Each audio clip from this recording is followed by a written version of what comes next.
Very troubling. Morning. Master Shleimer. Well, Hassan, geweldig.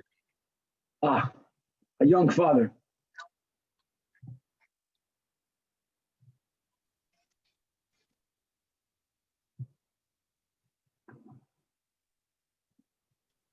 Mazel tov, Shlomo. Yeah. If you want, you can go sleep in Yaakov's house to get a little bit of ruyakai.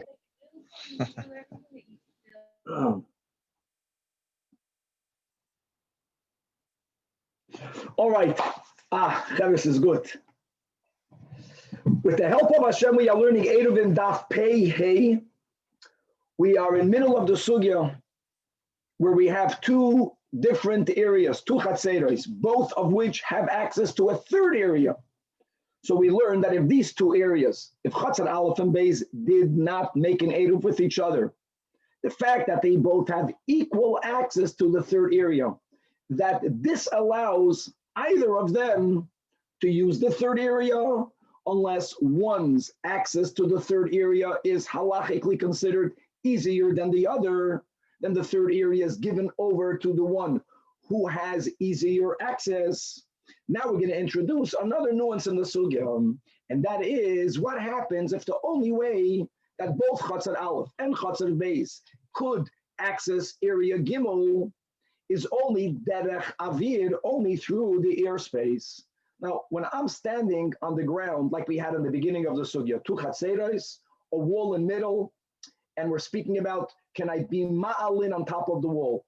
That's not called derech avir, even though we're going to have some parts of today's daf that might suggest otherwise, but just as a good premise, and that's certainly the maskana. When I'm standing on my ground and I'm using the top of a wall, the fact that I'm standing on the ground renders the usage on the top of the wall, I'm using the ground, not derech avir. Derech avir, as we'll begin in today's daf, means that if the third area is 4 tfachim away or more, and I'm pashut unable to get close to it. It's not that I'm standing 4 tfachim away and I'm choosing to extend my hand to use it, but there is a barrier that the only way that I can get to the third area is through the airspace. I cannot get near it meaning 4 tfachim or less. Let me take that, less than 4 tfachim. If I'm 4 tfachim or more away, that's called using the third area only derech avir. According to both Rav and Shmuel, theoretically, tashmish derech avir will not create a problem, means both of them will have the right to use it. However, Shmuel will hold that you need to make a heker, you have to do something which will be as a reminder that if not for the fact that in this scenario, the only way to use the third area is through the airspace, derech avir, if not for that, the rights of two chatzeres over a third restrict one on the other using the third when the access is equally easy or equally difficult. Rav holds that no such heker is even needed. Since it's only derech avir, doesn't matter. Both chatzeres could use area 3. That's going to be the bulk of today's daf. A lot of back and forth in that. God willing, on Pei Amud Beis, we're going to learn the new Mishnah. We already spoke out this din a few times by heart. An eruv dafka has to be placed in a residence, and not only what you consider a residence, but what halacha considers a residence. A shituf need not be placed in the house. It could be placed in the chatzir, but the shituf muvois may not be placed in the mavli, and we'll see why. So we're going to have a few nuances of what is considered a structure that halacha considers a residence and what's not. And finally, even though we keep on learning, that if even only one member of the Chatzar, if even only one Balabais does not participate in the Eruv, he ruins it for everyone else. What happens if there is an owner and he has a tenant? The tenant is the one that lives there. The tenant did not participate with the Eruv Chatzeros, but the owner retains in his house or in her house what we call Tfisas Yad. Tfisas Yad means is that they retain for themselves an area where they can at least store their things. If I'm not mistaken, today in some places, in Airbnb, the balabas has to keep a room for himself. It has to be his home or whatever that rule is. That's called the Tfisas Yad. So in a case where the owner keeps the Tfisas Yad and the owner was ma'ariv, even though de facto who lives there, the tenant, and the tenant did not participate, it does not ruin the Eruv. We do consider this home to be a home that did participate in the Eruv. Many other details in all of the above. We left off on Daf Pei Daled Amid Beis, the last line of the Amid. A lot of the cases, some of the cases at least, some of the complex cases that we learned yesterday will be repeated and reviewed, God willing, today. Okay, so now we're starting this new din of Derech Avid. Amar Rav Yehuda Amar Shmuel. Just to point out right away that even though Rav Yehuda said it in the name of Shmuel, initially Abaya did not hear it Amar Rav Yehuda Amar Shmuel. Abaya only heard Amar Rav Yehuda. Now we all know that Rav Yehuda was a Talmud first of Rav. After Rav's passing, he went over to be a Talmud of Shmuel. And when you heard Rav Yehuda say a din, sometimes you would wonder, did he hear that from Rav? Did he hear it from Shmuel? So we know he said it in the name of Shmuel. Abaye became aware of it later, but this Amar Shmuel was something that Abaye did not know of initially. Now, what is this statement? Daf Pei on the top. That if there is a water pit that's situated in between two chatzeros, but what's important is that it's mufleges mikoisel ze arba'a umikoisel ze arba'a. Mufleges means that it's separated. The chutzner has a wall that doesn't even have a door in it. So if you can just imagine it or see a picture that you have a chutzner here, you have a chutzner in the opposite side, there is a wall which sections off, you can call that a street, a mavui, an open field that's in between two chatzeres, and neither of them are physically able to walk there unless they walk all the way around. But they can go straight from the chutzner into that in-between area. And in middle of the in-between area, there's a water pit. And what's key is that if the water pit would be mamish all the way up to the wall of the chutzner, meaning that you standing at the edge of your chutzner can lean over the wall and take water out, that's not called derech avid. Because even though you're going, my hand is going through the air, but it's near my body. But the case, this is the nekuda that it's 4 tfachim away or more. You can't get there easy. Now people would use it. So they would take a stick, right? And they would put a pail on it. And then through the ear space, they would figure out mechanisms of lowering the pail into the water, taking water out, etc. And the case again is that these two chatzeros did not make a joint eruv. In our case, they may not, because there isn't even a Pesach nor a Chaloin connecting them. And normally we are learning the rule that when two areas both have equal access to a third area, neither of them can use the third area, one aser because they didn't make an eruv together. And here they both have equally difficult access. So you would think that's a problem. Aleph base. Aleph, this case is different. This is both according to Rav and according to Shmuel, theoretically. Because since the way they get to area 3 is only through the airspace, theoretically it's not a problem. However, clearly in our version, which is the MS, Shmuel taught Rav Yehuda that Chazal didn't want to say everyone can just use the water pit as is. Because people looking at this case might erroneously say, you see, it doesn't matter if area Aleph and area Beis have equal access to area 3. They both can use area 3. So to say a reminder this case is different, you have to make something that reminds people this case is different. What reminder do you need? This is called the heker. So the second line on top of the Amid, Zem, Moitzi, Ziz. Either one side has to have a ziz. Normally when we spoke about a ledge, we were speaking about a ledge that's 4 by 4. This ziz doesn't have to be that big. It can be kol shehu. Now, according to some of the Rishonim, kol shehu dafke does not mean kol shehu. It means one tefach. not 4x4, one tefach, substantially smaller, flimsier, but it still has to be a ziz. Ziz means it's something solid, or it's one tefach. Umemale, only if he has the heket can he use the well. Now, where exactly is the ziz placed? It's placed somewhere on top of the wall, near the area of the void of the water pit. And v'zeh moitzi ziz kol shehu umemale, a heket is needed. Bottom line is, shkoyach, very good. Bottom line is, see gavaldik. So here you see the two walls. We have a picture up on the screen. Neither chutzit has easy access. They go there. So he put here in the picture, there is a window. It could be that they go through the top of the wall. Point is that the well is not touching neither of the walls. If it would be touching, that's not called derech havik, because you're standing next to it. You're standing relatively far away. Theoretically, you wouldn't need anything. Bottom line is, Shmuel holds you have to put a reminder. And now that we have this din of a reminder, if you do not put a heket, then you cannot use it. That's the bottom line. Rav Yehuda Didei Amar. Rav Yehuda Didei, will see what Didei normally means on his own. Then afilu kanya, ziz, even though the word is ziz kolshu, but as you can see, this is a good picture for the ziz. Kolshu only means it doesn't have to be what the ziz normally means. It doesn't have to be a 4x4. But it has to be, one tefach. It has to be what we would call, a 2x4, a beam. Kanya is a reed. A reed is something substantially flimsier, even flimsier. There has to be something, but it can be even a kanya. Okay, and as we mentioned, that's Rashi explaining over here that Abaye initially did not hear that the first statement of Rav Yehuda was in the name of Shmuel. So Amalei Abaye to his teacher Rav Yosef, how did Rav Yehuda he came by his own. Says, I'll deduce that it's this Shmuel. He was quoting Shmuel. Why? Because the Ida Rav, if this would have been a teaching that he had heard from his first teacher Rav, Ha'amar, Rav is of the opinion that Ein Adam Oyser al Chaveroi Derech Aver, not only theoretically, but the poil, you don't even need to have a heked.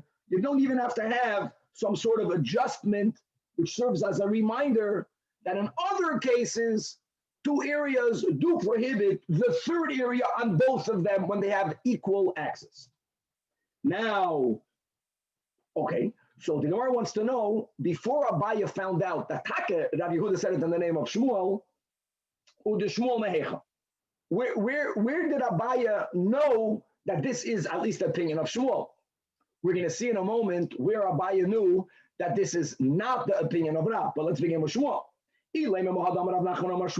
Guys, this was the last case we learned yesterday, that when you have a Gag, if you can put up the picture of yesterday, and the issue is, again, does the Gag belong to the Rishus Harabim? Does the Gag, which is a big Chiddush, but does the Gag belong to the Rishus Harabim? Or does the Gag belong to the private area in that region, which is the Merpeses and the Bnei Aliyah? Which area do you give it over to?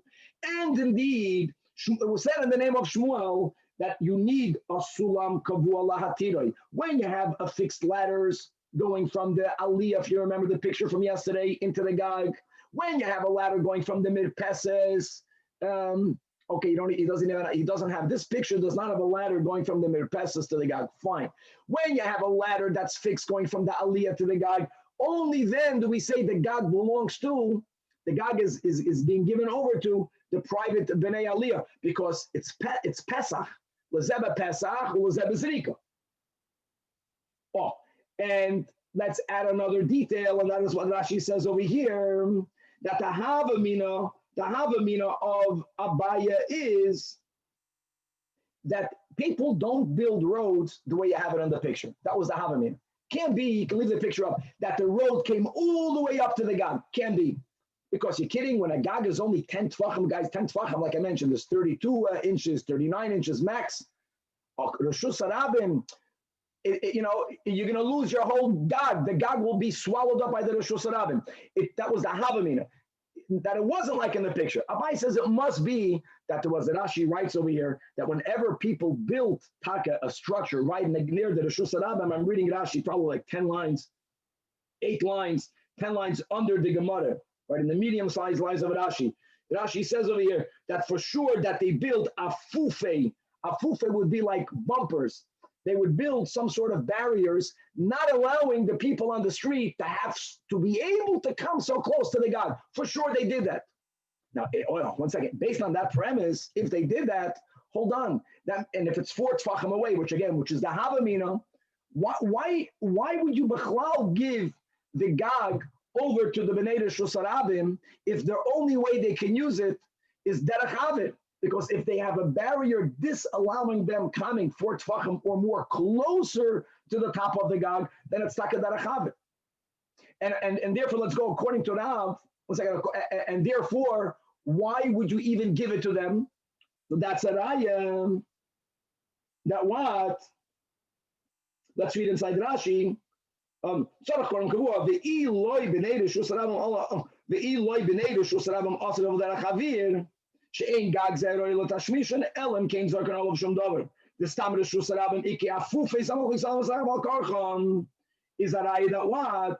That Shmuel holds. Shmuel holds that Adam, yes, oiser al chaver derech havir. There is a problem. Now you have to add a nuance. If without the sulam kavua, we would say, the Bnei Gag have access to it, even though it's only derech havir. But hold on, doesn't Shmuel hold that you need to have a heker? There is a heker. It must mean that you made a heker. That must be the case. And therefore, since there is a heker, which now allows the Bnei Reshus Harabim to use the Gag, therefore, if not for the sulam kavua, it's going to also belong to the Bnei Reshus Harabim. So isn't that a proof? So the Gemara says, no, that's v'chal no proof. Because as we learned yesterday, Dilma Kirav Papa, when Rav Papa was explaining it, that was the last thing we learned yesterday, that b'chal the Bnei Reshus Harabim, when they walk by the Gag, they would place their turbans if they have to cool off. They would place their scarves.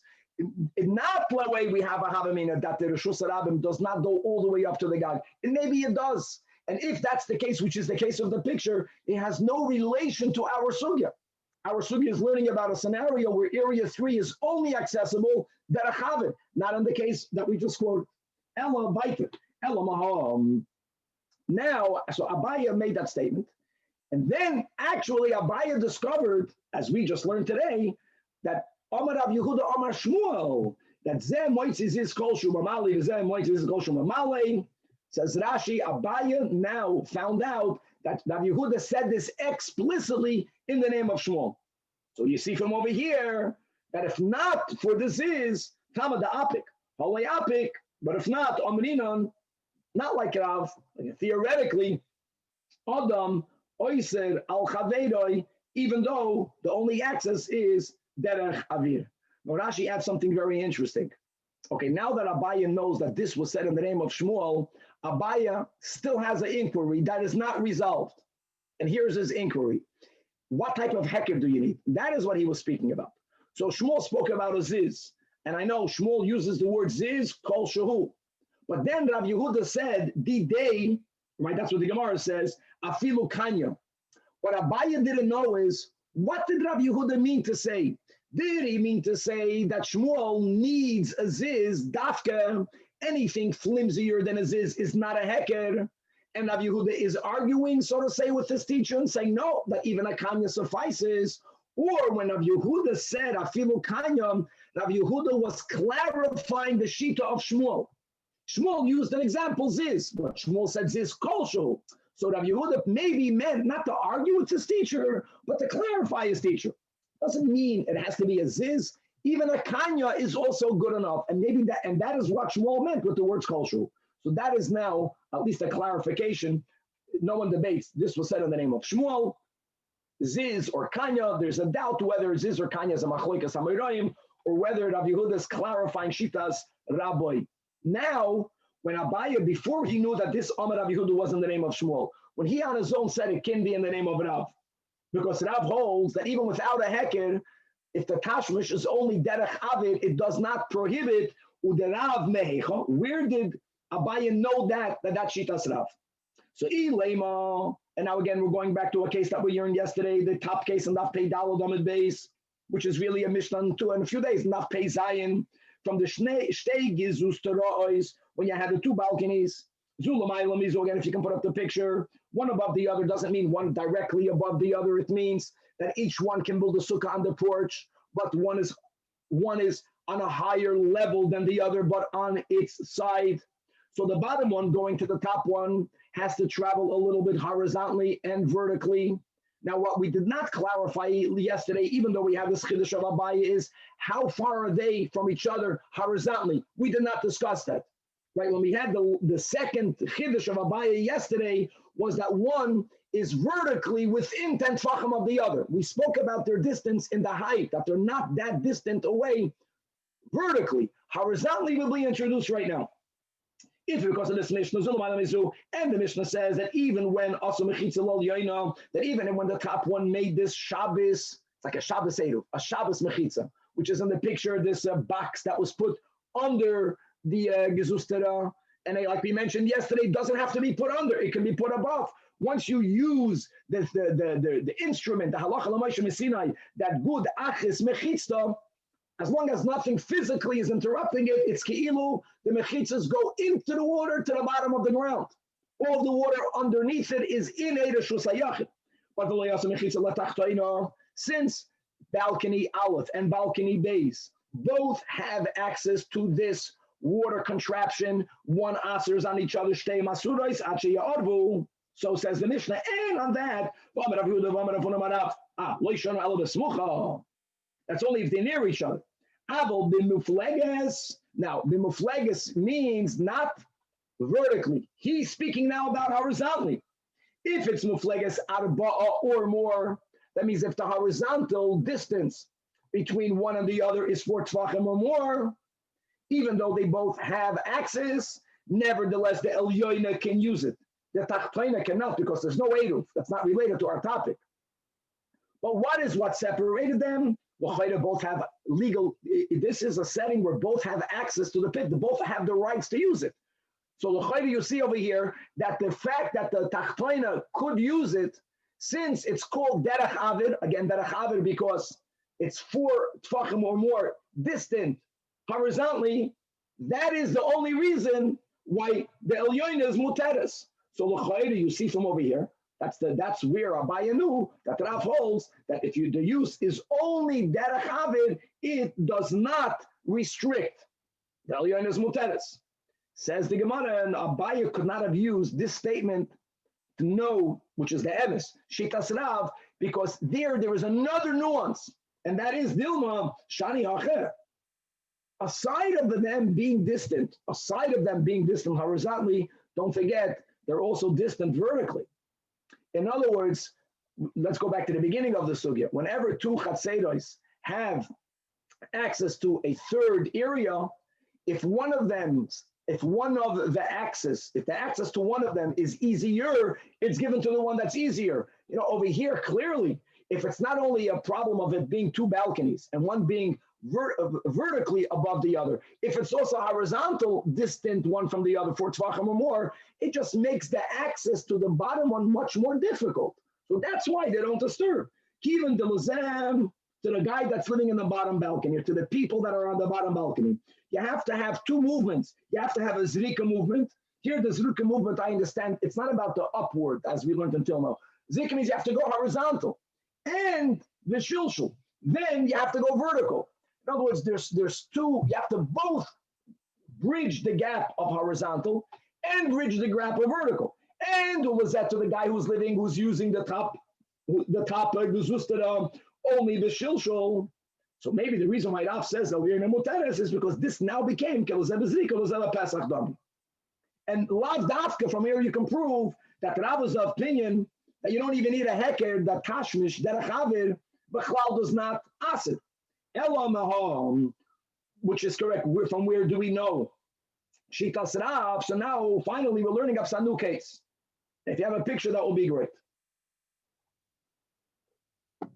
What's the picture? Gavaldic picture. Shnei batim, you have 2 houses. Interestingly, in our Gemara ourselves, we're going to have in the Gemara Namad Beis a picture of this, but the Maskana, not the Havamina. But let's look at the picture for those who have a picture on the screen, or look a picture in one of the Gavaldic Sfarim that we have. It helps. 2 houses, one on one side, one on the other side.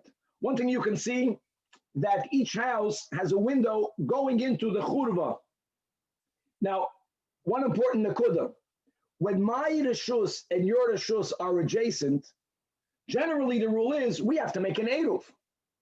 Not in this case, because different properties need to make an eruv if all of these properties are lived in. Just like, for example, in the prior case, when you're going from your balcony into the water. Hold on.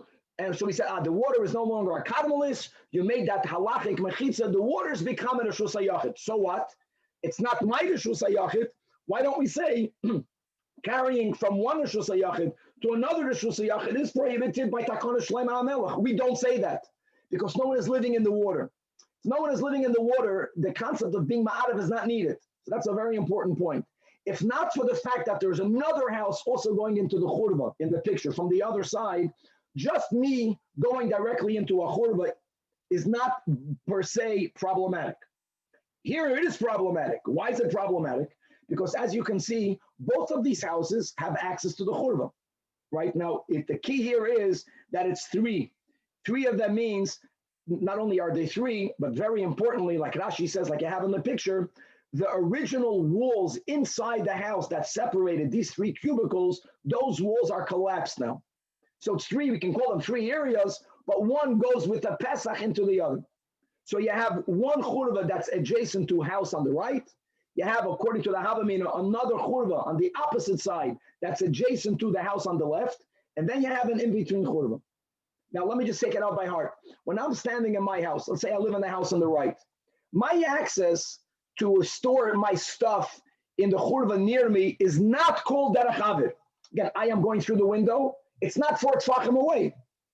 Certainly not all of it is 4 tefachim away. At least there is part of it that's right under my window. Likewise in the other house, it's not only the churva adjacent to it is where you have access to without going derech avir. Now, if tashmish derech avir is problematic, you know what the din would be? L'chura. None of the houses can use any of the churva. Unless they make an eruv, obviously, with each other. Why not? Because the churva is used by two houses. It's used by two houses. This should be a case where there's a third area, which is the churva. Both have access to it. If they're not ma'arav, they should ask it on each other. But we don't say that. You know what we say? We say, the second to last line, Zeh mishtamish b'samuch lai, al yidei zrika. Al yidei zrika means he has to throw. And the way Rashi says, since the area that's right under the window is within is with him, al yidei zrika means that even if he's going to be mishtamish further away, he's allowed to do that. Zeh mishtamish b'samuch lai, al yidei zrika. And that is predicated on what? Why don't we say, if tashmish derech avir is problematic, again, then no one should be able to use even the churva near them. Because even though the churva is near me, but you, derech avir, if you have a stick that is 10 feet long, what's stopping you of putting your stuff down in the area in the churva near my house? Nothing. It must be that since Rav subscribes to the concept that derech avir is not a problem, so that's why, and only that's why each one can use their side. But here's a line that Amad Aleph on the top that really puts a wrench into all this. Problem is that neither of them can use the middle one. Now here there's a problem. Here the problem is that if we are saying that Rav indeed holds that tashmish derech avir is b'chlal not a problem, then why would they not be allowed to use the emsoi? Okay, so this is something that has to be explained. Not only does this have to be explained, but originally when Reb Elazar the Amayra heard this statement of Rav, he erroneously came to the opposite conclusion. He concluded that fakert, each one can use the churva near them because it's not called derech avir. Even though some of the churva near them, the part of the churva that's farthest from the window might be 4 tefachim or more, but at least some of it is just using it by putting your hand there. Likewise on the other side. The middle one is the area in which you only have access derech avir. And he erroneously thought, because if not, how do you explain it, that this line on Soy Osir means that Rav holds that tashmish derech avir, at least without a heked, does aser. But this was used now, we ignored the V'emsoi aser. Forget the fact that each one can use at least the churva near them is a raya that Rav holds it does not restrict. So Yosef Rab Beroinim, and he was repeating this whole sugya. Amalei Rab Elazar, that's the emendation that we'll go with from the Mesilas Hashas. He hears Rab Beroinim with respect. He calls him Barbe Rab, yeshiva bachir. Amar Rav Hachi, you understand from Rav that Rav holds that derech avid does not asid. He said, yeah, the Rav made the statement. Amalei Achmalei Yoshmuzei, show me where he lives. I want to speak myself to Rav. Achmalei, he showed him where to get to Rav. And also Lekame de Rav. Amalei, Amar Mar Hachi, Amalei in. Now Amalei in, what he understood was that Rav, because he said V'emsoi aser, is that Rav holds Tashmish, derech avid is problematic. He says, you subscribe to that? V'hamar hu da amar lezeb shilshul ulezeb zrika shneim asurim. That was the sugya that we had on Daf Pei Dalid, on Daf Pei Hey Yomid Beis, and Shmuel holds that if one has easier access, you give it to lezeb shilshul. Rav holds that if the differences in degrees of difficulty doesn't matter. The Metzias going down is easier than going up. So he's applying that sheet of Rav, that degrees of difficulty doesn't make a difference. If you have access, you have access. He understood from that the Rav should hold. Let's read inside the Rashi over here. That V'amaru Damid, 18 lines from the top of the Amid, Alma, what do we see? That Afal Gav this Shilshul Noyach Mizrika, physically going down is easier than the upward movement. Since even the one who's using it b'shilshul, it's not called the Pesach case, which is when there is an opening, when there is a window. You have to make an effort. It's not that easily accessible.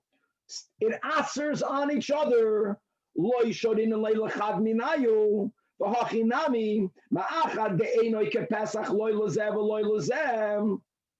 Since no one has a Pesach into the churva, even though one is able to bring it down near their domain, and the other one has easier access.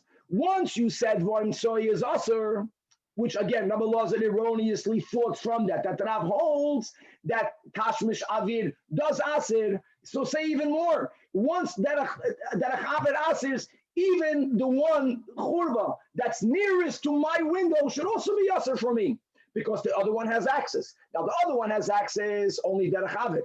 I have access because it's near me. So what? So it's a little bit easier for me than for you. So what? Rav doesn't differentiate between a little bit easier or not. So in other words, based on his erroneous understanding that V'emsoi aser is that we aser derech avid. So he asked, why are you, Rav, saying that each one gets to use even the part of the churva near them that should also be us? So now Rav clarifies. So Amalei tells Rav to Rabbi Lazar, you Bechal didn't understand my case. First of all, my din is that Tashmish derech avir does not aser, period. So if that's the case, why should the Emsoi be aser? They both have access to the Emsoi only derech avir. There isn't a single part of the Emsoi that they have access to lesser than derech avir. Yes, they both have access, but it should not aser.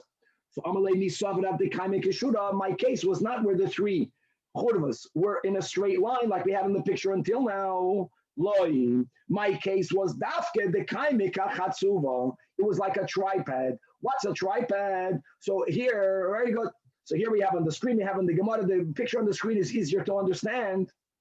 The one, it's a tripod, Rabbi, tripod. The one in the back over there, the one in the back, we will call that one in the middle, that is a chutzner that goes all the way. On one side, it's connected to one window, to one house. On the other side of the same cubicle, it's connected to the other house.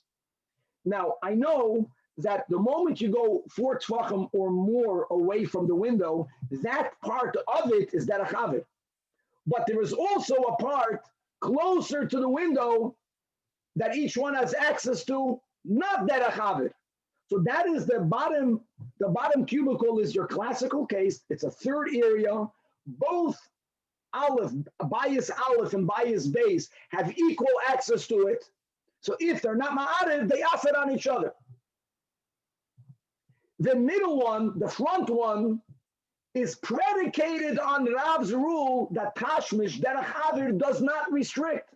In other words, the one to the right, or here in the picture, the one to the left, that house has access to it without derech haver. Now, does it mean that the cubicle is less than 4 tvachim? No. Even if the cubicle is more than 4 tvachim, there is at least some of that cubicle, which is the area that's right under the window, that access to it is b'chlal not derech haver. Only the house to the left has access to some of that cubicle direct. So it's given to that cubicle. The same thing with the other side. One guy, it's a churva, and like we mentioned, the walls in the middle of these cubicles, they collapsed. One guy, derech haver, can go all the way to the other side, but Rav holds that tashmish derech haver is not a problem. The reason why the middle one is usher is not because you have access derech haver, because the middle one is going mamish mikotze ala kotze, and therefore each one has access to it, not derech haver. Not to all of it, but to some of it. That's why it answers each other. Okay, so we clarified everything that we're up to, that Rav holds tashmish derech haver does not prohibit. You don't even need a heker. And Shmuel is of the opinion, like we mentioned in the beginning of the sugya, Shmuel is minded that tashmish derech haver is less problematic. Actually, theoretically, it wouldn't be a problem. But Chazal were afraid that you will confuse, apples with oranges, so they made a gzeira that you have to make a heker. But once they said you have to make a heker, if you did not make a heker, then yes, tashmish derech haver is problematic.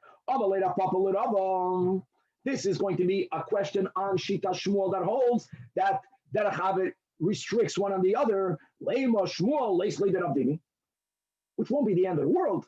But will it be that way? Because the Chiyaser Abdimi to bubble from Eretz Yisrael, coming this time with the teachings of the great Rebbe Yochanan, he said that when you have a mocking, she'ein boy dalid al dalid, right? We're speaking about a mocking, guys, that's in between. It's situated between the Shus Rabbim and the Shus Hayachid. And this third area is what we call in halacha mocking tur, because any area, if it's 3 tvachim or more above the ground, but it's not dalid al dalid, mocking tur. And not only not midorai, even midrabanan, there's no problem. I can take something, transfer it from the Shus Hayachid to a makim tur, from the Shus Rabbim to a makim tur. So mutal of neither Shus Rabbim nor Shus Hayachid lekatav olav. It's just a practical usage or any other usage. Ubelvad, just make sure shelo yachlifu, that one should not. You shouldn't begin with something on the Shus Hayachid, put it on that, and then take it to the Shus Rabbim. Don't do that. Now the havamina is. The havamina, that's the question. The havamina is that the usage is only derech haver. The usage is only derech haver. Now that's why would you think so? That was the havamina. That is the case of the beam. And what do we see? B'nei Shus Hayachid have access to the top of this beam. B'nei Shus Rabbim have access to the top of the beam. Why isn't that a problem? Why isn't that a problem?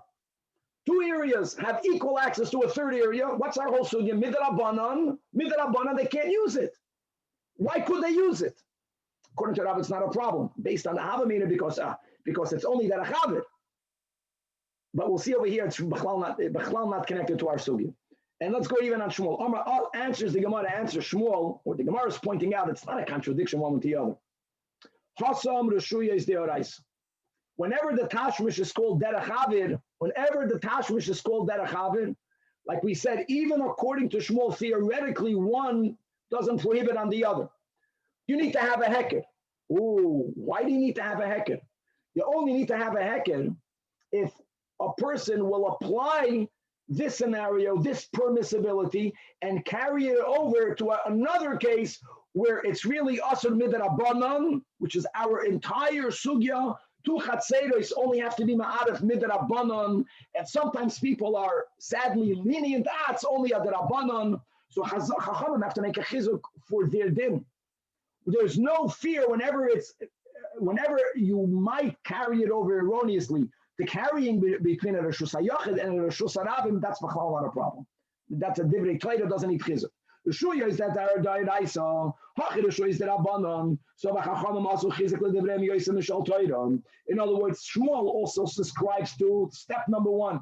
Theoretically, derech avid is not that problematic, but you need a heker, not where it's between a reshus hayachid and a reshus harab.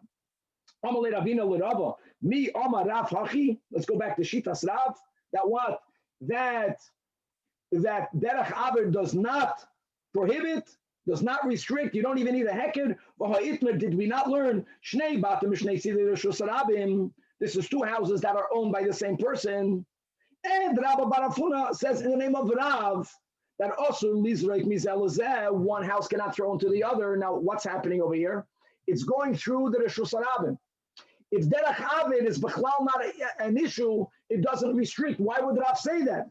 And Shmuel says mutar lizroik mizel lezeh. By the way, it's not a kasha on Shmuel because we just explained that wherever there's no rabbinic prohibition, you don't even need to make a heker. The case is that these two houses were belonging to the same person. Even midrabanan, they don't have to make an eruv. If I have my house and I have a neighboring my house, no eruv is needed, no heker is needed. But the kasha is enough. So the Gemara says, no, the issue there has nothing to do with what we're talking about. There is a fear that if I'm going to throw something from my house to my house across the street, I might miss my target. It might roll and fall on the street, and I might carry Reshus Harabim or Reshus Hayachid. So not to violate an Isur D'Oraisa, don't even throw. That's the reason why Rav Aser, Amalei, Lav Miyakinda, did we not already establish that there is, that when does Rav say it's awesome for me to throw across the street from my house to my house? The midlechad matatichad, where one house is higher up, one house was taller. In other words, it's not an easy throw. Most people will miss. The other house is lower. And therefore, Zimlan, the migandar, the item that I threw will roll. And it's going to fall into the Reshus Harabim and the Asila Suye. Ooh, and therefore, don't throw it. But the fact that I'm using it derech avid, that in itself is b'chlal, not a problem. And we conclude our sugya standing that Shmuel holds that tashmish derech avid, when you need a heker, when it's from one reshus to another reshus, midrabanan needs a heker. Without the heker, both reshuya is aser, each on the other using that third reshus. But like we started today's shiur, if you make a heker, then both can use the water pit. Rav holds that derech tashmish derech avid b'chlal is not a problem, and therefore not even a heker is needed. Beginning in our case today, that water pit may be used from both chatzeros, b'nei both chatzeros, even without the ziz, even without the kanyam. All right, moving on to the next Mishnah. We spoke out already that now we are going to be learning the placement of the eruv chatzeros, the placement of the shituf muvais. Shituf muvais is not placed in a house. An eruv has to be placed in a house, but we have to define a house. And by the way, the Mishnah is going to link, once we define what a house is, an area that's not fit to hold an eruv chatzeros because it's halachically not called a residence. If someone happens to be living in this non-residence and they don't participate in the eruv, we don't care because they're not living in a residence. Oh, so this din is connected to that din. Says the Mishnah, in a beishad, a gatehouse, or in a achsadra, a portica, or in a merpesa, some open porch, the eruv is not valid. Why is the eruv not valid? Well, let's not confuse one case with the other. The achsadra, we would call that today what's that called today? You're building a gazebo. Yeah, gazebo. Okay, so a gazebo has no walls. A mirpesas, the porches that we were learning a lot about, has no walls. Any area that doesn't have walls, it's not halachically called a residence. A beishad is different. A beishad has walls. The reason why a beishad is not called a residence is because since the only way to get into the building is going through the beishad, you can't live in a place that's as a train station. Everyone is going through. The accessibility to many through one area takes away its status of a residence. That nuance is very important to chop a line in the Gemara Sum. But it's not called a residence. And therefore, if the eruv was placed there, it's not kosher because the eruv chatzeros has to be placed in a house. Now, let's use the same halacha in another area, like we mentioned. If it's not called a residence, let me ask you a question. If someone de facto is living in this gazebo, Nebach, that's all he can afford. If someone is living in the Beishar, oh, that's in Brazil, it's filled. You live in the Beishar, people, what can you do? And you did not participate in the Eruv, I don't care. Even though if one balabas does not participate in the Eruv Chatzeres, he ruins it for all. I know later you can do bittul, but without the bittul. If it's not a house, his non-participation is not a problem. The hadar sham eino oiser olaf. Now the Mishnah goes to the next level. You're not living in a nice house, but now we're going to speak about areas that are more residents than just a portico, just a gazebo.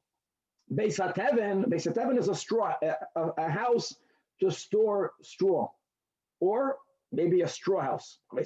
I think it's a house to store. Beis HaBakar, a barn. House made to have behemoths. Beis HaEitzah means a house made, it's made to store wood. Beis HaEitzah is any storage room. So first of all, that is already considered a residence. I know that the walls are not insulated and it's not as geschmack as, but it's a walled area that's private. Placing it there is good. And therefore, it's a residence. If some chacham is paying rent and living in such an area, and that person did not join the Eruv, so therefore is Isaac. That's the klal. Rabbi Yehuda Omer, that when we mentioned that if someone is living, let's say I have this barn, and we're speaking about a case where I live in this chutzner, I live in this area, I have a house and I have a barn, and I rented out my barn to Chaim Yankel, and Chaim Yankel did not join the Eruv. So the Mishnah just said, well, he ruined it. If when I leased it out to Chaim Yankel, says the Rebbe Yehuda, im yesham tfisas yad shel balabais, there is one corner in the barn that I kept for myself, not for me to live, for me to store my stuff. So then, Eino Oiser, we're going to learn something more, that if I have, in other words, if I rented it out, it happens, how many times does it happen? You are a balabas, you're renting out your apartment, but you're leaving some of your furniture there. You're leaving some of your furniture there. It's your furniture. That means you have some rights there. So the balabas still lives there. The tenant is only a guest. He's paying rent. No, Baruch Hashem, he's a guest that's paying rent. His non-participation is not problematic. Now the balabas has to participate. Yeah, in the case where the balabas participated, his residence there is not a problem as long as the balabas has a tfisas yad. Okay, so first of all, says the Gemara. I want you to know that Kol Makim She'amru, whenever Chazal said the words, or Kol Makim the Bachemens She'amru Chachanim, Hadar Sham Einoi Oiser, this is mamash what we learned in the Mishnah. Why? Because it's not a halachic dwelling, so you should know, if it's not a halachic dwelling, it's a double-edged sword. So that's a leniency if someone did not participate, but that renders a chumrah, Hanois Nesiruvei Einoi Eruv. Chutz Mi Beishar Diyachid. Now this is the chiddush that he added. A Beishar, like we mentioned, is not an area that has no walls. Why is it not called a residence? Because it's a gateway. Everyone walks through it. Well, hold on. If there is only one family that lives in the house, who's the everyone? If it's a Beishar Diyachid, it means there's only one person living in there, then it doesn't undo the status of a Beishar, which is it's small, but it has 4 walls, has a roof, it's still considered a residence. So if I live in a Beishar through whom only one person goes in and out, that's not that. I'm living in a residence.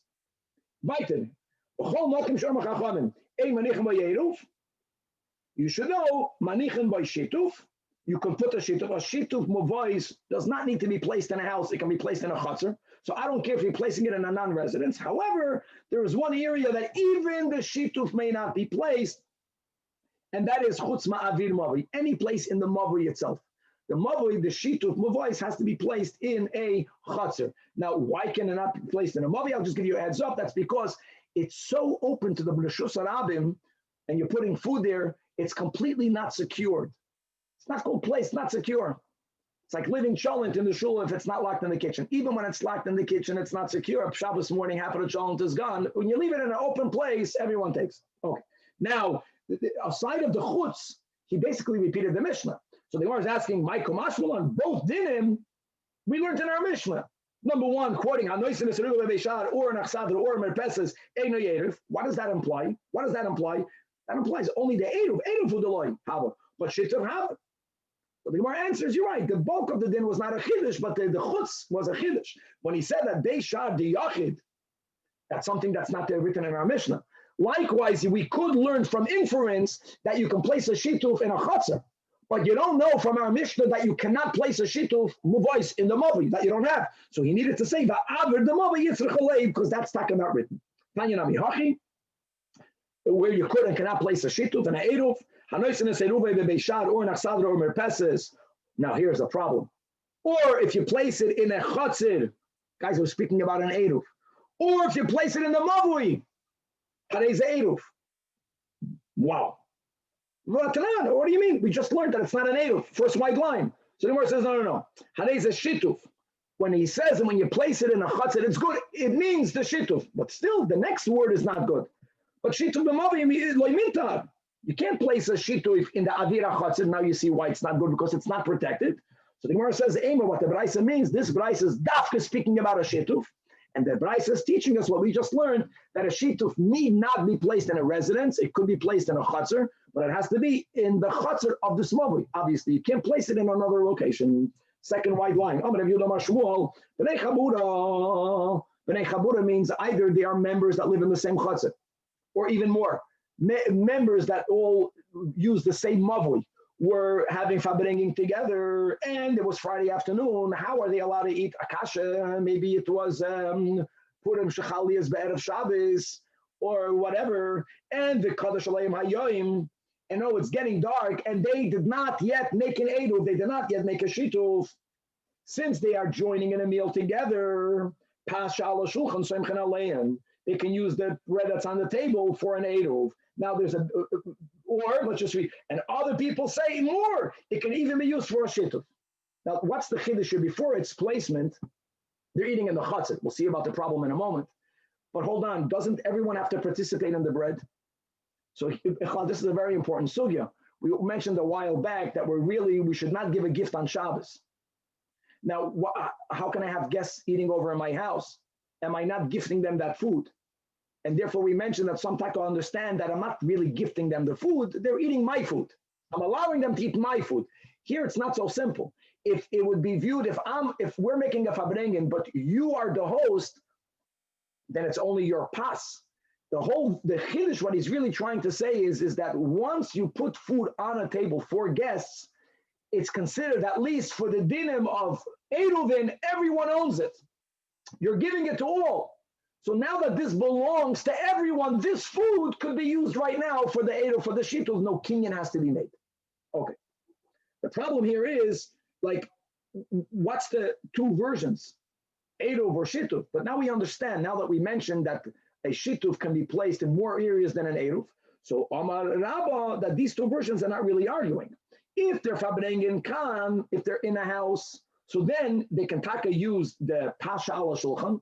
But obviously, since it's in a house, it can only be used for an eruv, because a shituf is dafka placed in the chutzner. When it says v'omri lo mishum shituf, that is where they're eating in the chutzner. Since they're eating in the chutzner, they can use the shituf muvois. I don't think that shituf cannot be placed in a house. The point is that since they are when they are in the chutzner, it can only be the shituf. If they're eating in the backyard, that cannot be the eruv, because of the dinam that we're learning that an eruv chatzeros must be placed in a house. It says in the Braisa, eruv chatzeros b'chatzer b'shetufei mevois b'mavui. Again, this is against both dinam that we learned. What are you talking about? Eruv b'chatzer, b'tanana reisanu abayis. Beishad or nachsadra or merpeses eino eruv. Now, I know that a beishad is not a bias, but it's a chutzner. Clearly, you cannot place an eruv chatzeres in a chutzner. So that's what it means. Eruv chatzeres has to be in a house in the chutzner. And now we also understand the next line. Shituf mavais, it has to be in a chutzner in the mavoi. It doesn't have to be placed in a house, but it has to be in the chutzner of the mavoi. Let's hop another few lines. Rabbi Yehuda Omer, im yesham tfisas yad, that if the balabas who rented out a house, if he still keeps for himself some rights of usage in that house, if the balabas joined in the eruv and the tenant did not, I don't care, because the balabas is like the balabas. How much of right of usage that does the balabas need to retain? So the Gemara gives an example of a wealthy person who kept some of his furniture in the houses that he leased out. The son of Boinios, all right? Or we have Boinios ben Nanos, who was an extremely wealthy person. Look inside Rashi's second to last line on the Amid. Asher Have, Umashil, he wouldn't even lease, he would lend. Umashil Botim Shemachatzel Achedim. But since therefore, even if the tenant did not join the Eruv, the Balabas had his own furniture there. Now, guys, even though the people can use the furniture of the Balabas, it doesn't matter. It's his furniture. That's called the Tfisas Yad. So now that we mentioned about wealth, let's begin, and we'll continue tomorrow. That that this Boinius once came in front of Rebbe, and as we'll see on Daf Peivav, that's finally the Gemara we're getting to, that Rebbe was Machabed Ashirim. So Rebbe said, Hanu Makaim, make place, and he classified his wealth. Leben Meyamana. Now this is a millionaire, this is a billionaire. He called him to someone who owns 100 manas, 10,000 zuz. So we're giving place for him, not because he's a scholar, not because he has other good midas, but by the very fact that he's wealthy, that he was machabedim. Then in that case, right after this Boinius, the son of Boinius walked in, another person came in, and the other person appeared to be even wealthier. So Amalahu, Daf Teivav, Rebbe told his chavrem, Panu Makaim, to someone who's even more wealthy. Well, then Messiah Manu. So people saw that Rebbe felt that the second guy was wealthier than this Boinius ben Boinius, but that was not the case. So Amar Lafanov, Rebbe Shmuel ben Rabbi Yossi, Rebbe, I want you to know that Boinius, you know how wealthy his family is? Maybe he doesn't look like the guy that made it, but he de facto is wealthy himself. Aviv Shalzeh, the father of Boinius, that means therefore him also, Yeshlei Elef Sfinas Bayam. He owns 1,000 ships here and 1,000 cities over there, 1,000 units downtown. So Rebbe, first of all, appreciated him being brought into the loop. But Rebbe now said, Amar Loi, that when you meet Boinius' father, the guy that made the money, tell the father to tell his son to dress according to his wealth. Why did the Rebbe think that Boinius is not as wealthy as? Because he dressed like a Pashta person. And Rebbe wanted for people, if you are wealthier, that your garments, your begadim should reflect your wealth. Tell his father, Emeloi, al tishagreu bekelim halolu lefani. When you send your son to me, don't dress him like a shlepper. Because you see, I didn't know his true wealth. Now, and we're going to continue this whole concept tomorrow, as you can just see the next line, that the Rebbe was Machabed Ashirim, b'chulei. But the Ruchnius, it's mamish gavaldik, and that is that one's levushim, that we have wealth inside. What's our wealth? Our neshama.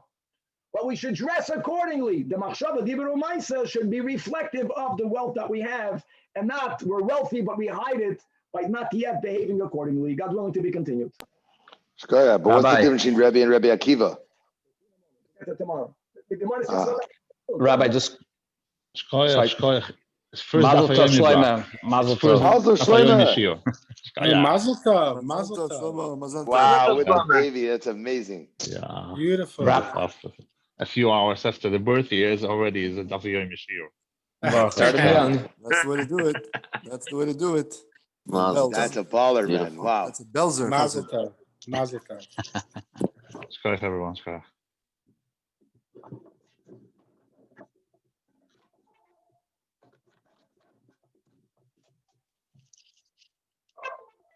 Rabbi, you still there?